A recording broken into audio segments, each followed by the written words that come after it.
sanji ko gendo baray sanji tina abe sanji nanabo sanji yaramati na anfe ayaye ibi musene na kabinye fo edinye dugudum jamana anga dugudum yere be kenno kata jamana ko kan bon sai ni wala ya koma wenga wasi aya zule ruzo sai ton zule sin ke din koma wenga si pala woto ne ton ken kilo pizingi nyak ton dum sanyu ton me sanyu da ton pam tum dizira ne sal vuyim yakko fa san patar ko mafa ya to donc awana fa an o matika hikkan do kay jo han nay badin di fuji di botan parce que jolde kala sekito di fudi daro wallahi fa wuro jame do kay ledi jantan hoya hebgol fardo dare naydi donc marsa fa da kiloji ko deki sappo e ko deki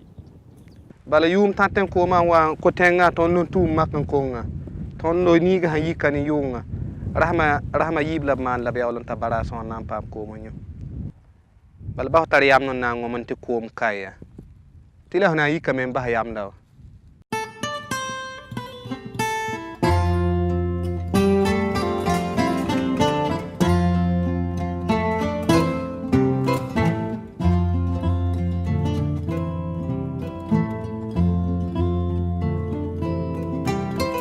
Depuis les années 70, l'avancée du désert est apparue comme une évidence et les effets néfastes de la sécheresse ont été fortement ressentis sur le vécu quotidien des populations dans les pays du Sahel en Afrique de l'Ouest. Mais les observations scientifiques faites depuis 1920 dans certaines zones font ressortir toute la vulnérabilité de la région depuis plusieurs décennies. Tous ces phénomènes, sécheresse suivis de ces périodes pluvieuses, suivies encore de sécheresse, vous voyez, de 1900 à 2000, nous avons connu globalement 3 voire 4 grandes périodes sèches, séquences sèches dans le bassin. Selon le directeur de l'Observatoire, les conséquences relevées de 1970 à nos jours dans le bassin du fleuve Niger sont une baisse entre 20 et 30% de la pluviométrie, une baisse de l'ordre de 20 à 55% de l'écoulement des eaux du fleuve, une avancée significative du désert, une baisse du niveau des nappes souterraines, un changement notable dans les écosystèmes avec perte progressive de la végétation et de la biodiversité, une dégradation des terres et des eaux, un ensablement du lit du fleuve Niger, de sérieuses perturbations dans la pêche traditionnelle qui constitue la principale source de revenus pour certaines populations riveraines du fleuve. C'est au vu de tous ces éléments que les efforts avaient été concentrés sur la zone du Sahel avec un certain nombre d'actions pour mieux comprendre le phénomène. La première action avait été d'instituer ce qu'on a appelé le projet APEX Sahel. Parce que les gens pensaient que c'était d'abord au niveau du Sahel uniquement qu'il y a ce problème-là. Ils ont même à un moment donné parlé de surpâturage qui serait à l'origine de la sécheresse. Les études après ont montré que ce n'est pas quelque chose qui est vrai. Alors, une seconde fois, on a mis en place ce qu'on appelle le projet AMA. Analyse multidisciplinaire de la mousson africaine, parce qu'on a compris qu'il y a un dysfonctionnement au niveau de la mousson. L'étude de la mousson a permis de comprendre que le phénomène de la perturbation des précipitations est un phénomène mondial, avec cependant un aspect particulier à l'Afrique de l'Ouest. L'Afrique de l'Ouest a été la seule région au monde à en avoir souffert de manière cruciale. Nous avons eu 30 ans d'affilée de déficit pluviométrique. Quand on fait la moyenne, donc au long, on voit que pendant 30 ans, nous étions au-dessous de cette moyenne-là. Il y a maintenant, bien sûr, une reprise timide, mais on n'est pas encore arrivé au niveau de la pluviométrie que nous avions dans les années 60. Connaître que dans les pays sahéliens, effectivement, les ressources en eau ne sont pas toujours prises à la dimension qu'il faudrait, compte tenu effectivement de ce problème, donc de sécheresse qui peuvent mettre en cause toutes les actions, les efforts, toutes les actions, tous les efforts des États pour assurer l'alimentation en eau des populations. De moins en moins maîtres de leur destin agricole, les paysans sont obligés d'immigrer vers des terres plus fertiles pour échapper à un environnement hostile avec des terres fortement dégradées. Ici et là, les paysans voient leurs conditions de vie et d'existence basculer. Cependant, il existe une multitude d'initiatives depuis quelques années visant à accompagner les communautés pour une meilleure maîtrise de l'eau agricole. Des initiatives de plus grandes envergures ont également vu le jour à la fois au niveau régional et continental. Ainsi, le Comité inter-État de lutte contre la sécheresse, CILS, a vu le jour en 1973 et regroupe à ce jour 13 pays de l'Afrique de l'Ouest et du Centre avec pour objectif d'aider les pays à faire face aux effets néfastes de la sécheresse, de la désertification à travers notamment une meilleure maîtrise de l'eau. Le CILS progressivement a mis en place un certain nombre de programmes importants. Un programme de sécurité alimentaire, un programme de maîtrise de l'eau et un programme de marché. Au niveau de la sécurité alimentaire, on a adjoint un sous-programme de gestion durable des terres. On a toujours, nous aussi, une vision complètement intégrée de cette lutte contre les effets de la sécheresse. Au niveau continental, il existe l'initiative de la Grande Muraille Verte Sahara-Sahel, qui est un cadre politico-diplomatique pour mobiliser l'ensemble des parties prenantes contre la désertification, la dégradation des terres. L'initiative Grande Muraille Verte, ce n'est pas un programme, c'est un cadre politique, disons politico-diplomatique, pour lutter contre la dégradation des sols et pour mitiger l'impact des changements climatiques, de la sécheresse et de combattre l'avancement des déserts dans les zones arides. Au Sénégal, déjà, on a déjà planté plus de 2 millions d'arbres dans la zone de la Grande Muraille Verte. Face à la multiplication des initiatives, il est apparu nécessaire de développer une initiative de gestion intégrée de la sécheresse.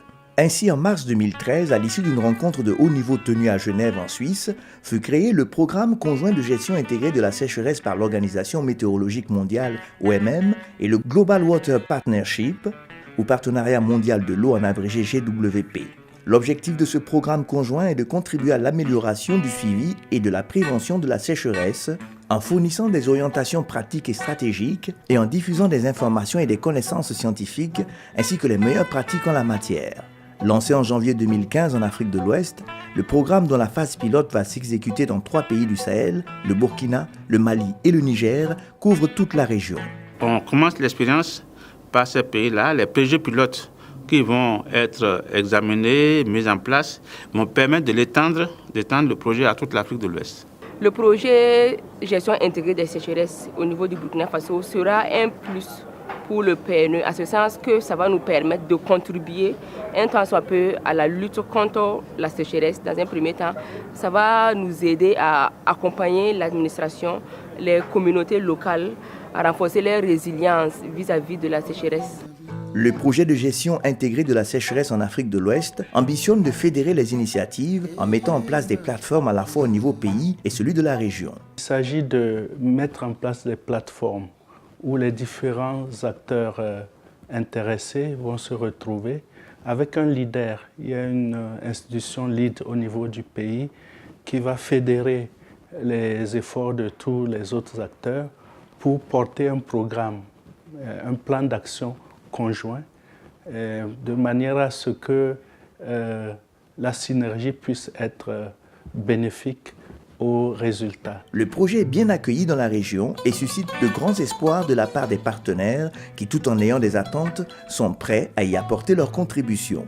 Nous espérons que Progis permettra d'élargir les champs d'action, aussi bien au niveau de la recherche que de l'action, dans la lutte contre les sécheresses, je voudrais dire, parce que c'est un peu difficile de parler de la sécheresse parce qu'il y en a de plusieurs types.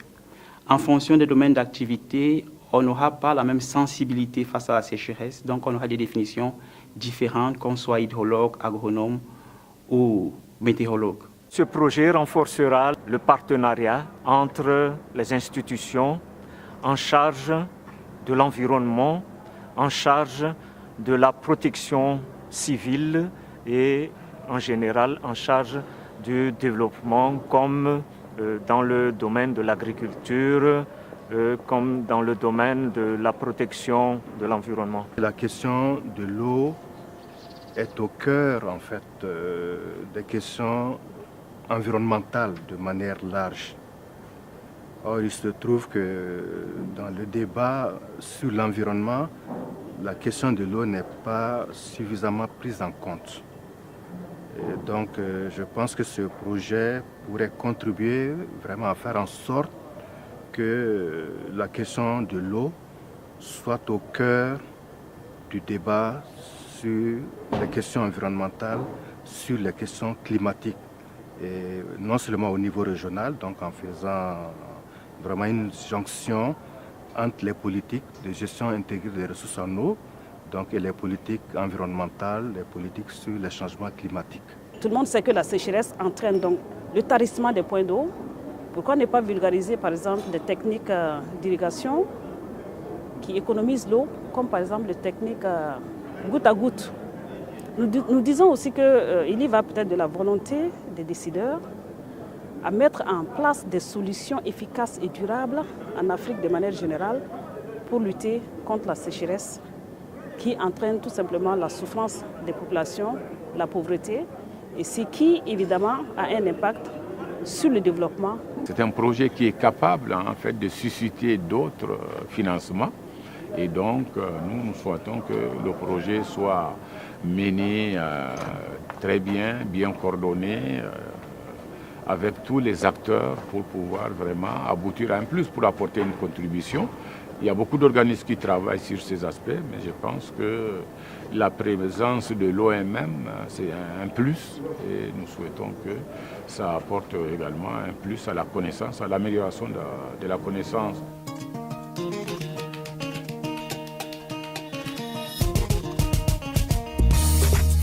Rejoignez-nous pour aider à informer et à sensibiliser les décideurs et populations pour mieux gérer les effets de la sécheresse en Afrique de l'Ouest.